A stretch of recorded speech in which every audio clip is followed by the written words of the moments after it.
साहब, बाबा साहब, बाबा साहब, हमारे नेता कैसे हो? हमारे नेता कैसे हो?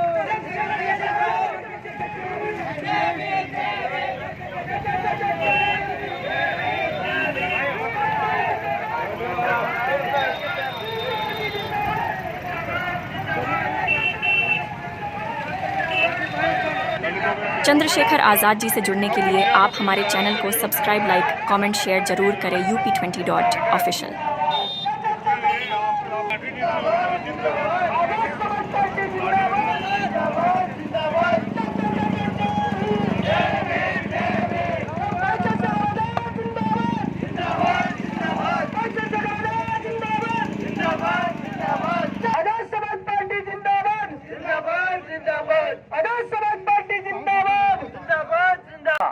मैं आपको सिर्फ ये समझाना चाहता हूं कि आज इस जालिम और जाबिर सरकार जिन्होंने आज पूरे देश को लूट कर रख रखा है, वो प्रशासन हो या कोई भी अधिकारी हो, आज किसी को कुछ सुनने को तैयार नहीं है।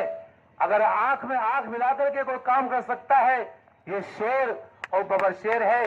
तो प्रशासन हो या मेरे दोस्तों कोई अधिकारी हो, और जब है कि जब भी कोई राष्ट्रीय अध्यक्ष हैं आप, अगर ये लोकसभा में इंशाल्लाह जाएंगे तो मैं समझता हूं कि इंशाल्लाह लोकसभा को गुंजार के डाल देंगे और पब्लिक का, जनता का जो भी हक होगा इंशाल्लाह वो दिलवा कर रहेंगे। इसलिए मैं ये आपको समझाना चाहता हूं कि चुनाव सर पर है, पार्टी सारी की पार्टी आएंगी, कोई मुसलमान भी उनके साथ आएगा, हर गाड़ी के अंदर टोपीदारी वाले बैठे होंगे, लेकिन हमें ऐसे लीडरों को चुनना है जिनके साथ में हमारे आलिम दीन लगे हुए हैं, जिनके साथ में हमारे रहबर लगे हुए हैं। आज मैं इस मंच के जरिए से आप लोगों को बताना चाहता हूं, जबकि मैं समझता हूं कि शायद आपने सोशल मीडिया के जरिए से सारे हालात को देख रखे होंगे। वो दारुल उलूम देवबंद जिनको पूरी दुनिया मानती है, भाई साहब कुरान न बदला जाएगा, दस्त तो दस्त है दरिया भी न छोड़े हमने, बहरे जुल्मात में दौड़ा दिए घोड़े हमने। किसी की क्या ताकत है? ये जमहूरियत मुल्क है, ये कुर्बानी है। जिस दारुल उलूम देवबंद को ये कहते हैं, वही दारुल उलूम देवबंद के भाई साहब ने इतिहास पर रखा होगा।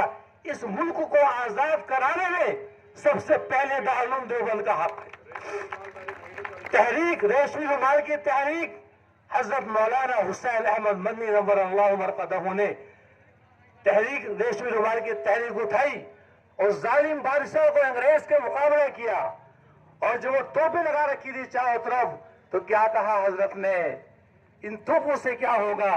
हुसैन अहमद मदनी इंसानियत की बात करता है, मुझे इस मुल्क से मोहब्बत है, मैं इस मुल्क उसके खातिर अपनी जान लुटा दूंगा।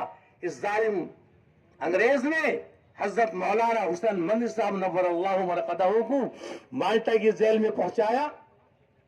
कैसी कैसे हजरत वाले की तारीख में लिखा है कि तकरीबन 5 मौतें घर के अंदर हुई, लेकिन आप इस देश की खातिर अपने घर वालों से मिलने तक नहीं गए।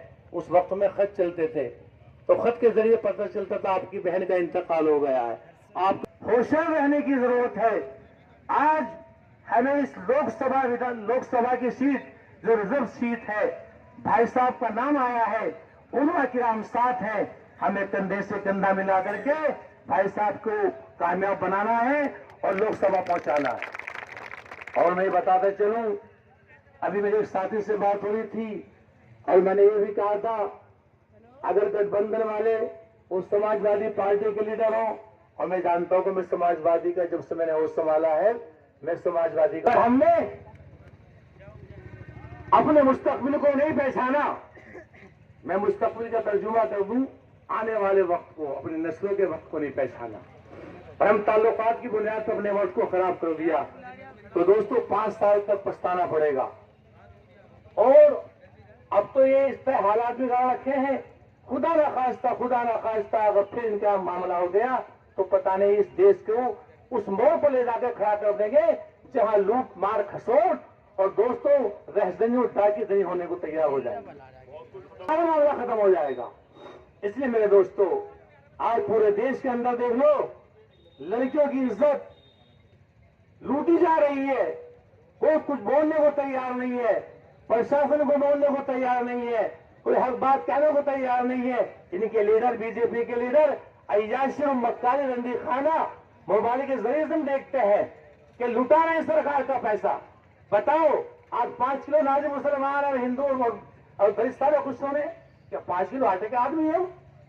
जो मालिक, जो खालिक, जो रब्बे कायनात हमें खाने को नमक भी दे रहा है, मिर्ची दे रहा है, दूध और घी दे रहा है, तो चाहे 5 किलो आटा नहीं देने का, वो मालिक है, वो खालिक है। इसलिए हमें इस चीज से मुतासिर नहीं होना। और वो अपने बाप का थोड़ी ले रहे हैं। वो हमारे गैस पे पैसे बढ़ा दिए, कभी पेट्रोल पे पैसे बढ़ा दिए, कभी किराए पे पैसे बढ़ा दिए। आज मैं पूरे मुल्क का सफर करता हूँ, मेरे गांव वालों को पता है, पूरे हिंदुस्तान का सफर करता हूँ मैं कारोबारी लाइन से। मैं देखता हूँ कि कितने मंदे किराए हैं। महाराष्ट्र में देख लो 5 रुपए में 20 किलोमीटर चला जाता है आदमी। यहाँ वाला मतलब 20 रुपए 13 किलोमीटर के ले रहा है। यूपी ने इतने पैसे बढ़ा दिए पूर्वी सरकार ने कि लूट लो, खसोट लो, डकैती डाल लो, इस जनता को बिल्कुल नंगी करके डाल दो। इसलिए मेरे दोस्तों, मैं ज्यादा वक्त नहीं लेता, अपने गांव वालों से, अपने सारे साथियों से, और मैं वादा भी करता हूं भाईजान की मौजूदगी में कि इंशाअल्लाह खुदा करे अगर गठबंधन से हमारी टिकट हो जाए तो बहुत खुशी की मकाम की बात है। और खुदा ना खास्ता अल्लाह ना करे कोई बात हो जाए तो आप बेझिझक होकर लड़ें, हम आपके साथ हैं, इंशाअल्लाह साथ रहेंगे। और रात और दिन भाईजान हम इस्तेमाल करके देखना, इंशाअल्लाह वही खड़े होकर करेंगे। और हमने दिया है साथ, हमने नेताओं का साथ दिया है। और बता दे वो मनोज पारस हो या गिरीश चंद हो या कादिर राणा हो या मनोवर हसन मुजफ्फरनगर के हो, हमने मुजफ्फरनगर में 20 साल सियासत की है। कोई बता दे कि आज तक मोहम्मद अकरम ने, हमने अपने जिले का, अपने गांव का नाम रोशन किया है। मोहम्मद अकरम अकबराबादी बिजनौरी, मोहम्मद अकरम अकबराबादी बिजनौरी, वो अखबार के जरिए से वो कहेंगे किसी से कोई लालच नहीं हुआ। हमने मस्जिद में इमामत कर करके लोगों के प्रोग्राम मस्जिद के माइक से करे। हम बाप उठा कह रहे हैं, मस्जिद के में माइक से मस्जिद के अंदर बिठा करके और लोगों का साथ दिया है। लेकिन हमने लालच नहीं करा। आज हमारे बीच में शेर है, ऐसे शेर की हमें जरूरत है जो हमारी बात को लोकसभा के अंदर पहुंचाए, और इंशाअल्लाह पहुंचाएंगे, पहुंचा रहे हैं। अभी तो कुछ लोकसभा तक बेचारे पहुंचे भी नहीं है, लेकिन इंशाअल्लाह आज भी भाई साहब कोई मजलूम हो, कोई दुख वाला हो, कोई परेशान हाल हो, उनकी जिम्मेदारी करते हैं, जाते हैं सोशल मीडिया के जरिए से देखते हैं। तो लिहाजा मेरी ये गुजारिश है, और हम अपने आलिमों की तबाही करेंगे साथ के विवाद, जहां हमारे आलिम रहेंगे। और वो आलिम मौलाना सज्जाद नोमानी, हिंदुस्तान की शख्सियत जिन्होंने अपनी जान और माल को इन तमाम जनता के लिए कुर्बान किया और कुर्बान कर रहे हैं, रात दिन वो भी सफर कर रहे हैं। तो दोस्तों, मैं ज्यादा ना कह करके ये कहूंगा, और भाईजान के लिए एक शेर कहता हूं कि क्षमा बुझकर भी जल सकती है और क्षमा जलकर भी बुझ सकती है, जिसको उल्टा है। तकदीर क्षमा जलकर भी बुझ सकती है, कश्ती तूफान से निकल सकती है। हम इरादा पक्का रखें, मजबूत रहे, तकदीर हमारी बदल सकती है। इसी शब्दों के साथ में मैं आप सभी लोगों का धन्यवाद करता हूं, अपने तमाम बस्ती वालों को, तमाम कमेटी वालों का तहे दिल से शुक्रिया अदा करता हूं। और भाईजान बोलेंगे बड़े संजीदगी के साथ में, बड़े अदब एहतराम के साथ में, इनकी बात भी सुनना है। और मुझे भी इतनी बड़ी खुशी है कि मैं अपने डॉक्टर के जाना भूल गया, वाकई आपका नाम सुनते ही। अगर कोई और होता शायद मैं ना रुक पाता, लेकिन मैं आपको देख करके, आपका नाम सुन करके मैंने कहा चलो इंशाअल्लाह मैं कल जाऊंगा। और मुझे आपसे गायबाना बहुत अकीदत और मोहब्बत है। आज अल्लाह ने आपको हमें मिला दिया है, और इंशाअल्लाह जब तक जिंदा रहेंगे आपके साथ कंधे से कंधा मिलाकर चलेंगे। यदि आपको हमारी वीडियो अच्छी लगी हो तो आप हमारे चैनल को सब्सक्राइब जरूर करें। UP20.official। समय हो गया ज्यादा, और ये प्रोग्राम है दूसरा। हमारे यहाँ बहुत बड़े बड़े वक्ता बैठे हैं हमारे पास, जम्मू कश्मीर से चल के आए, बहुत ही जिम्मेदार, बहुत कमजोरों मजलूमों को सही रास्ता दिखाने वाले जसारत भाई हमारे साथ बैठे हैं। मैं उनका भी शुक्रिया अदा करता हूँ। वो वहाँ से चुनाव लड़ाने के लिए यहाँ आए और गली गली जाके लोगों को अपनी बात को समझाने का काम कर रहे हैं कि भाई लोग गैर जिम्मेदार ना बने, जिम्मेदार से काम करें। हमारे साथ हमारे बड़े भाई किसान यूनियन के जिला अध्यक्ष छतर सिंह सेक्रेटरी साहब भी हमारे साथ मौजूद हैं।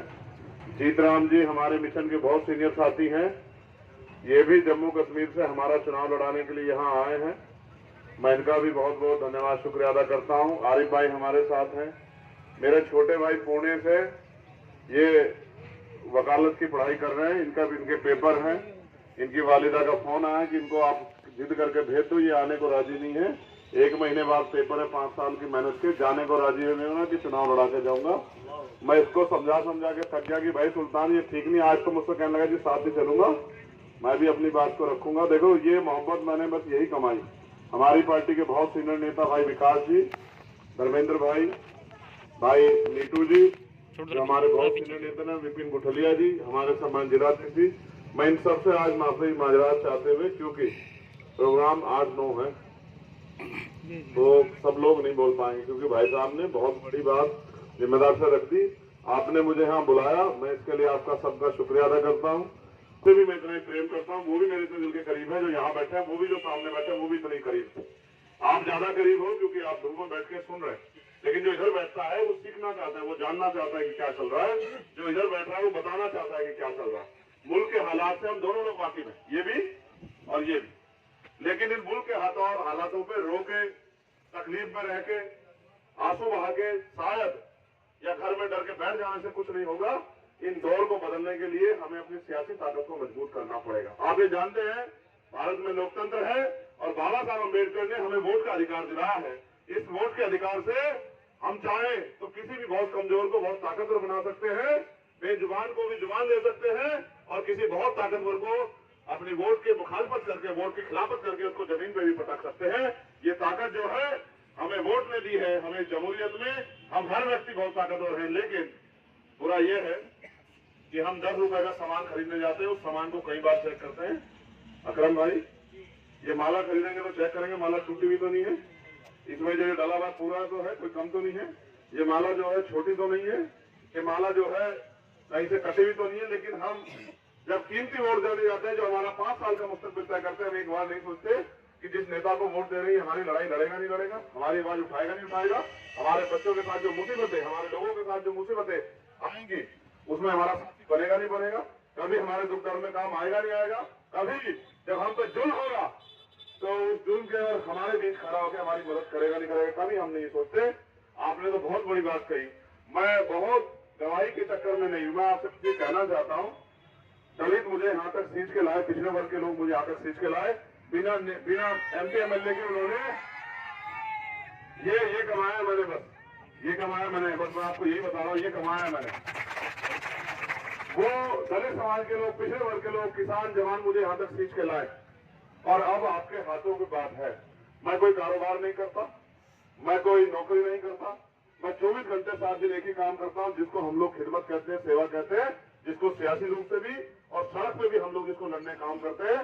मैं आपको यही कहना चाहता हूँ, 2013 में मेरे पिताजी जब मुझे छोड़कर गए, आज मुझे 11 साल हो गए।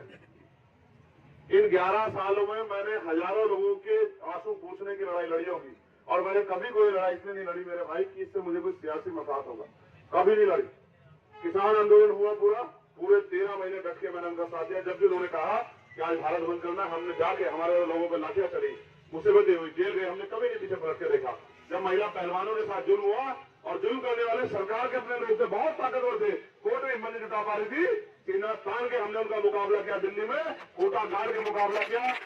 ये जो जुल्म होता है, मैं तो ये सीख के आया कि जुल्म करने वाले से जुल्म सहने वाला ज्यादा दोषी होता है। आज हम अपने मुल्क में, जिस मुल्क को हमने अपने खून से जीता, जिस मुल्क को अपने ताकत दी है, जिस मुल्क में आजादी में हमारी कुर्बानियां लगी हुई है, उस मुल्क को जिस तरह से कमजोर किया जा रहा, मुसलमान तो सिर्फ एक चेहरा है कि मुसलमान को दिखा के बाकी हिंदुओं को, दलितों को, पिछड़ों को, आदिवासियों को डराया जाए। असल सच ये है कि गुलामी की जिंदगी तो इस देश के दलित, पिछड़ों, आदिवासियों से करवानी है क्योंकि उन्हीं को नौकरी रोजगार मिल रहे थे। मुसलमान तो फिर भी अपने कारोबार से कुछ न कुछ खड़ा हो, तो आपका दस्तकार बन के फिर भी अपने बच्चों का पेट पाल रहा है। मैं आपको ये कहना चाहता हूँ कि बाबा साहब ने वोट का अधिकार इसलिए दिया था कि हम ये देश की कुर्सी पर बैठकर डॉक्टर, इंजीनियर, IAS, IPS बनेंगे, वकील, जज बनेंगे, अपने बच्चों को पढ़ाई लिखाएंगे, दुनिया में काम करेंगे, दुनिया में नाम रोशन करेंगे। लेकिन ये कितने मक्कार लोग हैं, आदमी को राशन तक सीमित कर दिया। 5 किलो राशन देते, ये भी नहीं बताते ये 5 किलो राशन भी अब आपकी जेब काट के दिया जा रहा है। 350 रुपए का सिलेंडर, 1150 रुपए का, 120-3 रुपए का आने वाला बिजली का बिल, 600-700 रुपए का, और 40-45 रुपए का पेट्रोल, 100 रुपए का। आप महसूस करो, 50 रुपए की आने वाली दवाई 200 रुपए की। आज हालात ये है कि गरीब पे खाने के लिए रोटी भी नहीं। और ये जो राशन देते हैं, ये राशन कितने दिन चलता है आप चेक करके देख लो। 2 मेहमान आ जाए तो चौथे दिन किसी के आगे हाथ फैलाना पड़ेगा। ये हालात हैं। तो मैं आपको बस यही कह रहा हूँ, ये सारी समस्याएं मानव काशीराम साहब हम उनको नेता मानते हो, कहा करते थे जिनका बल नहीं होता उनमें बल नहीं होता, जिनके पास बल नहीं होता उनकी समस्याओं का हल नहीं होता, जिनके पास नेता नहीं होता उनकी बात कोई नहीं कहता। आपने जिनको नेता बनाया, मैं बुरा नहीं कह रहा हूँ, लेकिन आप दिल पे हाथ रख के बताओ कि क्या जब जुल्म में आपको, जब नाइंसाफी में आपको जरूरत थी तो क्या वो आपके साथ खड़े थे या आपसे मुंह फेर के खड़े थे? जितने जिम्मेदार लोग बैठे अपने दिल से पूछो। और जिनको आपने वोट दिया, आपने जिनको वोट दी थी पिछली बार, आपने आधे गठबंधन का उम्मीदवार जिताया। मेरे लोगों, मेरी बात में गौर करना, अगर आपको समझ आएगी। वो 370 पे आपके खिलाफ वोट देके आया, 3 तलाक पे आपके खिलाफ वोट देके आया, NRC पे आपके खिलाफ वोट देके आया, किसानों के मसला पे आपके खिलाफ वोट देके आया। यानी कि जिसको आपने ताकत दी उसने ही आपकी कबर खोलने का इंतजाम किया। तो मैं कहती से आगे इंतजाम तो आपका ही करेगा भाई। इसका जहन थोड़ा बदल जाएगा। जिस जहन में 20 साल से रह गया, क्या 2 महीने में बदल जाएगा क्या? वो आपकी ताकत लेगा और जुल्म भी आपके ऊपर करेगा। इसी तरह की सियासत देश में हो रही है। मैं तो आप देखो कहां से सींच के लाए दलित समाज के लोग। मुझे, मैं गर्व महसूस करता हूं कि उन्होंने सीना ठोक के मेरा साथ दिया। मैंने 16 महीने जेल काटे, उन्होंने मेरा हाथ नहीं छोड़ा। मैं NRC में बंद हुआ, मेरे नखून खींचले गए, मेरे ऊपर 250 लाठियां मारी गई। मेरे तमाम साथी इस बात को जानते हैं कि 12 दिन में सीधा भी नहीं लेट पाया। इतना जुल्म किया गया मेरे ऊपर जब मैं जमा मस्जिद से गिरफ्तार हूं। मैंने आज तक आपसे नहीं कहा, लेकिन मैंने कभी पीछे मुड़ के नहीं देखा। कभी आपसे नहीं कहा होगा कि आप इसलिए मेरा साथ दे दो कि मैंने वो लड़ाई लड़ी। वो लड़ाई मैंने इसलिए लड़ी कि बाबा साहब अम्बेडकर का संविधान मुझे इंसान बनाता है, मेरा धर्म मुझे इंसान बनाता है। और अगर मैं इंसान हूं तो इंसानियत पे जुल्म और चुप रह जाऊं तो फिर मैं इंसान नहीं हो सकता हूं। मेरा जमीन इस बात की गवाही नहीं देती। इसलिए मैंने वो लड़ाई लड़ी। और मैं आपको वादा करके कहता हूं, नेता आपके पास आते हैं कि मुझे ताकत दो, मैं आपकी मदद करूंगा, आपकी लड़ाई लड़ूंगा। मैं आपसे कह रहा हूं कि मैं अपने खून का एक कतरा लुटा दूंगा, लेकिन आपके साथ नाइंसाफी नहीं होने दूंगा। ये वादा मैं आपके बीच कर रहा हूं। जो हिस्सेदारी आपकी बैठती है उस हिस्सेदारी के साथ और जो ताकत आप मुझे देंगे, याद रखना, मैं पेंशन तनख्वाह के लिए काम नहीं करता। अगर पेंशन तनख्वाह के लिए काम करता तो बहुत ऑफर थे। जो ताकत आप मुझे देंगे, हर एक दिन उस ताकत को आप अपने आप में महसूस करेंगे। जहां भी किसी कमजोर पे जुल्म होगा, आप देखना चंद्रशेखर आजाद सीना तान के उसकी आवाज बनने के लिए उसके साथ खड़ा रहेगा और इन सरकारों के नाक रगड़वा के उसको न्याय दिलाने का काम करेगा। और जैसे जैसे चंद्रशेखर ताकतवर होगा, इस जुल्म में दलितों पे, पिछड़ों पे, मुसलमानों पे, आदिवासियों पे, जैन पे, सिख पे, किसान पे, बौद्ध पे, ईसाई पे, नौजवान पे जुल्म होना बंद हो जाएगा। क्योंकि हम सब लोग अपने मुल्क में खैरियत चाहते हैं, अमन चाहते हैं, चैन चाहते हैं। जब भारतीय जनता पार्टी ताकतवर होती रहेगी और ऐसा नेता जो आपकी वोट ले जाकर अगली बार आपको ये भी नहीं पता 2 महीने में कौन सी पार्टी में होगा, अगर आप ऐसे नेताओं को ताकत दोगे तो फिर आपका सियासी रसूख क्या बचेगा मेरे भाई। मैं तो बहुत मेहनत कर रहा हूं, इसलिए मेहनत कर रहा हूं क्योंकि मैं किसी मुख्यमंत्री का बेटा नहीं हूं, किसी मुख्यमंत्री का भतीजा नहीं हूं। मैं तो एक प्राइमरी स्कूल के मास्टर का बेटा हूं। हालात को समझता हूं और ये भी समझता हूं अगर ये नौकरी आरक्षण नहीं होता तो कोई, हमारे लोगों ने, हमने तो हजारों साल गुलामी झेली इस देश में।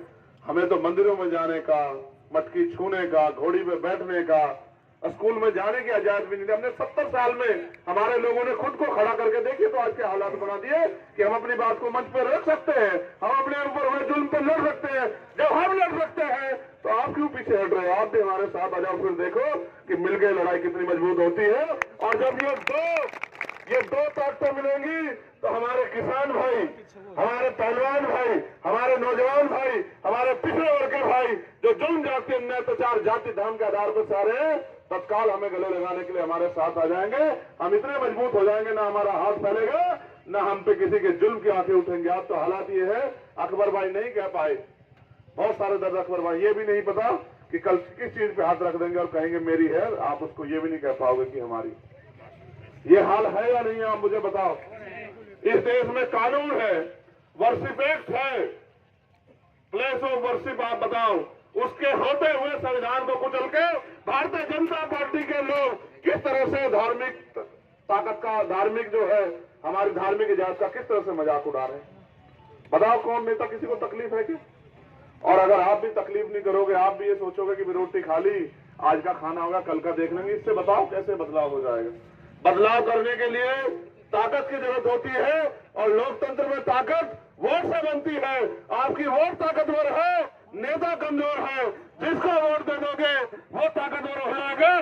जो ताकतवर हो जाएगा वो फिर उसको तय करना है कि वो लड़ाई किस तरह से लड़ता है। चंद्रशेखर आजाद कल भी लड़ रहा था, चंद्रशेखर आज भी लड़ रहा है और जब तक जीवन रहेगा चंद्रशेखर आजाद लड़ता रहेगा। क्योंकि सीबीआई, ईडी, इनकम टैक्स से डर जाते हैं मेरे लोग। हमारे सदर साहब बैठे हैं आज की सभा के, इस साल प्रधान जी, लोग सीबीआई से डर जाते हैं, ईडी से डर जाते हैं। कितने ऐसे नेता जिन्होंने पाले बदल दिए, जो वादे करते थे, बहुत खुदाई दावे करते थे, बहुत बड़े बड़े कलमे पढ़ते थे, बताओ आज कहाँ है? सीबीआई से, ईडी से, इनकम टैक्स से, मुकदमे से, जेल से, जितने नेताओं की उम्र से ज्यादा मुकदमे मेरे ऊपर रोज तारीखें मेरी चलती रहती। मुझे कोई डर नहीं, मैं जानता हूँ मौत, जिंदगी, इज्जत, जिल्लत उसके हाथ में जिसने पैदा किया है, किसी ताकतवर के हाथ में नहीं, जो आज सियासी ताकत से मजबूत बैठा है, इनके हाथ में नहीं है। मौत एक दिन आएगी, कोई नहीं रोक सकता। आपका जमीन गवाही देकर जाने के बाद कि आप वफादार थे, गद्दार थे, ये समय बताएगा। इसलिए आपसे कहना चाहता हूं, मेरे लोग जानते हैं, मेरे खून से तो होली खेली गई, 4-4 गोली मेरे ऊपर चलाई गई, 4-4 गोली, एक गोली मेरी पीठ को चीरते हुए निकली। और जब मेरी मां ने मुझसे फोन करके कहा तो मैंने कहा आना मत, क्योंकि तेरे आंसू नहीं देख सकता हूं। तो मुझे खून में लथपथ देखेगी, तेरे आंसू नहीं देख पाऊंगा, बाकी सारी लड़ाई लड़ लूंगा। तू तो ये समझ, तूने वक्त कर दिया मुझे इन कमजोरों, गरीबों, मुसलमानों, दलितों, पिछड़ों के लिए। तो ये सोच ले कि तेरा 2 ही बेटे, तेरे 3 बेटे नहीं है, तो 2 बेटे मान के अपनी जिंदगी को जी, क्योंकि मुझे तो इनके आंसू पूछने जिनके साथ जुल्म हो रहा है। मैं आपसे कहना चाहता हूं, भाई ने मुझसे कहा, मैंने उनसे भी कहा, 22 में भी कहा कि भाई मिलके लड़ो, भाजपा को रोको। लेकिन पता नहीं क्या मुसीबत है, पता नहीं क्या मुझे बताओ। जो पिछली बार उनके साथ थे वो आज कौन सी दल के साथ है?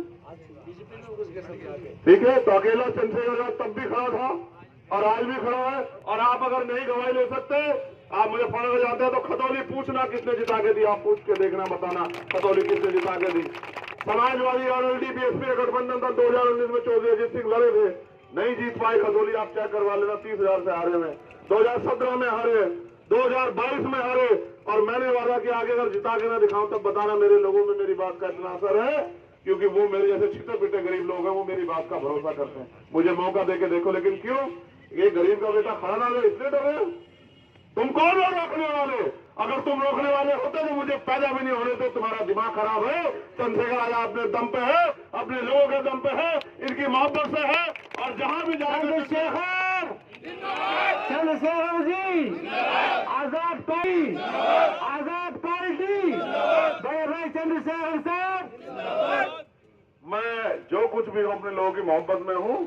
और फिर आप याद करो, वो दिन था धामपुर में हमारा बहुत बड़ा मजमा लगा था, धामपुर में हमारी रैली, और हजरत सज्जाद भी, क्योंकि वो मेरे बड़े सर है, उन्होंने, मैंने एक दिन ये मसला, देखो जुल्म के खेलने की बात बताता हूं कि सरकार ने आदेश जारी किया कि कोई फिलिस्तीन का समर्थन नहीं करेगा मुल्क से, वरना हमसे बुरा नहीं होगा, आप पता करवा लें। मैंने 1 मिनट नहीं सोचा और मैंने कहा कि देखो मेरा दिल गवाही नहीं देगा अगर आज मैं जुल्म के खिलाफ नहीं बोला। मैंने कहा यहाँ की सरकार से कि अगर कोई कमजोरों पे जुल्म करेगा तो हम उसके साथ खड़े हैं, हम मजलूमों के साथ खड़े हैं, हम फिलिस्तीन के साथ खड़े हैं सीना ठोक के। तो देश के प्रधानमंत्री को भी तीसरे दिन कहना पड़ा कि नहीं फिलिस्तीन के साथ है हम लोग भी, हम भी मदद भेजेंगे, वरना मुख्यमंत्री कहते कि मिटा देंगे। मिटाओ, तुम में दम है तो आओ मुकाबला करो, अगर तुम में दम है। तुम ये सियासी ताकत में बैठ के सरकारी मशीनों का दुरुपयोग करके पुलिस को सामने करके लड़ते हो। तुम अगर हिम्मत है तो ईवीएम हटा के लड़ो, तुम्हें अगर ना निकाली याद ना दिलाई तब आप मुझे बताना कि आप क्या कहते हो। आप सरकारी मशीनरी की ताकत से लड़ रहे, ईवीएम के खिलाफ भी लड़ रहे। 3 महीने से हम लोग कोर्ट में मुकदमा चल रहा, आप देखना चुनाव होगा, फेल होगा और आपसे नहीं रोका जाएगा भारतीय जनता पार्टी के लोगों। और अगर मेरे लोगों ने मन बना लिया तो और चंद्रशेखर आजाद बिना किसी की मदद के यहाँ से हमारे लोगों की मोहब्बत से जीत के जाएगा और ऐसी आवाज बनेगा पूरे देश की कि कोई किसी पे गरीब पे जुल्म नहीं कर पाएगा, कोई किसान को सुसाइड नहीं करा पाएगा, कोई नौजवान के एक खाल नहीं खींच पाएगा, किसी निर्दोष को पकड़ के पुलिस के लोग जेल में नहीं बंद कर पाएंगे। लेकिन ये तभी संभव है जब आप लोग मेरी मदद करो, और मदद करने के लिए लोकतंत्र में ना लाठी चलानी ना गोली, ये चुनाव निशान है केतली। इस केतली को अपने दिल में बसा लो और घर में रहने वाली मेरी माँ बहनों को, वालिदाओं को, उनको ये जानकारी दे दो कि हमारा भाई लड़ रहा है, इसकी हमें मदद करनी है। और अपने फोन का प्रयोग कर लो। आप सबकी जेब में फोन है, एक एक फोन में कई कई सौ नंबर है, सारे क्षेत्र में आपकी दोस्त रिश्तेदारी है। बस ये कहना शुरू कर दो, कह देना चोर शोर मचाने से भाग जाता। आप झूठ से कह दो चोर चोर चोर, तो जो चोर होगा उसकी जो है ना आंख फड़क जाएगी कि भाई तुझे पहचान लिया है साहब। आप जोर जोर से कहने लग जाओ कि नगीना से तो और कोई नहीं, नगीना से तो चंद्रशेखर आजाद पार्लियामेंट जाएगा। आप ये देखना कितने लोगों के मन बदल जाएंगे, कितने लोग तैयार हो जाएंगे। ये तो जमहूरियत है, जो बात चलती है बहुत दूर तक चली जाती है। आपको एक और सियासी बात बताता हूं और इस बात को आप लोग लब्बैक करोगे मेरी बात को। मैं वकील हूं। भारतीय जनता पार्टी जानती थी कि देश में अगर भारतीय जनता पार्टी को कामयाब कर सकता है तो वो नरेंद्र कुमार मोदी है। इसलिए उन्होंने अपने बड़े बड़े नेताओं को पीछे हटाते हुए वो गुजरात जाकर नरेंद्र मोदी को लेके आए। आप देखो उनसे बड़े बड़े नेता थे उनकी पार्टी में, अडवाणी थे, मुरली मनोहर जोशी थे, गडकरी थे, सुषमा स्वराज थी, सबको पीछे हटाया उन्होंने। कहा भाई इस व्यक्ति के जरिए इस देश में हम लोग राजकाज में आ सकते हैं। और देखो बनाया नहीं बनाया चीफ प्राइम मिनिस्टर। आप भी ये महसूस करो कि कौन ऐसा है जो मुसलमानों को, दलितों को, पिछड़ों को, किसानों को, जवानों को उनकी संख्या के आधार पर हिस्सेदारी भाईचारे के साथ आगे बढ़ा सकता है। आप भी महसूस करके देखो, फिर आप देखना कि आप यहाँ कितनी बड़ी ताकत बना रहे हैं। ठीक है, रास्ते तो हिम्मत मर्दा तो मदे खुदा, रास्ते तो धीरे धीरे खुलते हैं, एकदम थोड़ा खुल जाते हैं रास्ते। आज जुल्म की ताकत बढ़ी हुई है तो छोटा सा रास्ता आपको मिला है, क्या सा रास्ता आपको कहाँ लेके जाए आपको शायद एहसास भी नहीं। मेरे लोगों को एहसास है, मेरी माएं बैठी हैं, उनसे पूछो, उनकी आंख से निकलते हुए इस बात की गवाही देते हैं कि चंद्रशेखर आजाद का ताकतवर होना कितना जरूरी है, क्योंकि वो जुल्म सहते सहते थक गए हैं। उनको एहसास ही नहीं कि ये गरीबी बेबसी उनकी जिंदगी से कट जाएगी। यहाँ पूंजीपतियों का 15-15 लाख करोड़ रुपए मजबूत नाम माफ हो जाता है और गरीबों का 10,000 रुपए का बिल किसानों का, मजदूरों का माफ नहीं होता। ये ताकत जो है सियासी ताकत है। इस सियासी ताकत से वो हम पे जुल्म कर रहे हैं। हमें सियासी ताकत बना के अपने लोगों की रक्षा, सुरक्षा, उनकी तरक्की के रास्ते खोलते हैं। एक आखिरी बात ये रह गई भाई, आप भी देख लो पीछे वालों, बहुत जिम्मेदार समझदार लोग हो आप लोग। ये देखो, एक वोट एक नोट, देखो जिनसे मुकाबला बहुत पैसे वाले, बहुत ताकत, इसका ढक्कन खोलना में बहुत ताकत वाले, बहुत साधन संसाधन है, मीडिया माफिया सब उनके पास है। मेरे पास तो जब मैं कोई नौकरी नहीं करता, रोजगार नहीं करता, मेरे पास तो आप ही लोग हो। मैं आपसे कहूंगा, चाहे जो सहारा देगा वो सहारा भी देगा, चाहे आप 1 रुपए की मदद करें, लेकिन अपनी मेहनत ईमानदारी कमाई से इस केतली में मदद जरूर करें, जिससे कि मेरी लड़ाई जो है वो और मजबूत हो और आपकी आवाज ताकतवर हो। और 15 मार्च को हिंदू इंटर कॉलेज नगीना में मान्यवर काशीराम साहब का जन्मदिन और आजाद समाज पार्टी का 4था स्थापना दिवस है। मैं आप सबको अभी से दावत देता हूं कि आप 15 मार्च का दिन निकालना, जबकि क्योंकि रमजान स्टार्ट हो जाएगा, बड़ा पाक महीना शुरू हो जाएगा, लेकिन आप याद रखना हर दौर में हर दिन लड़ाई लड़नी है अगर इस देश में, तो अभिमान सम्मान के साथ जीना। तो मैं आप सबका शुक्रिया अदा करता हूं और उन साथियों का बेहद शुक्रिया अदा करता हूं, उनको धन्यवाद देता हूं जिन्होंने कार्यक्रम कराया। और मैं आज के सदर साहब से दरखास्त करता हूं कि वो भी आके अपनी बात रख के इस बार आज के मजमे को जो है वो खत्म करें। बहुत बहुत धन्यवाद। जय भीम, जय भारत, आदाब, सत श्री अकाल, नमस्कार।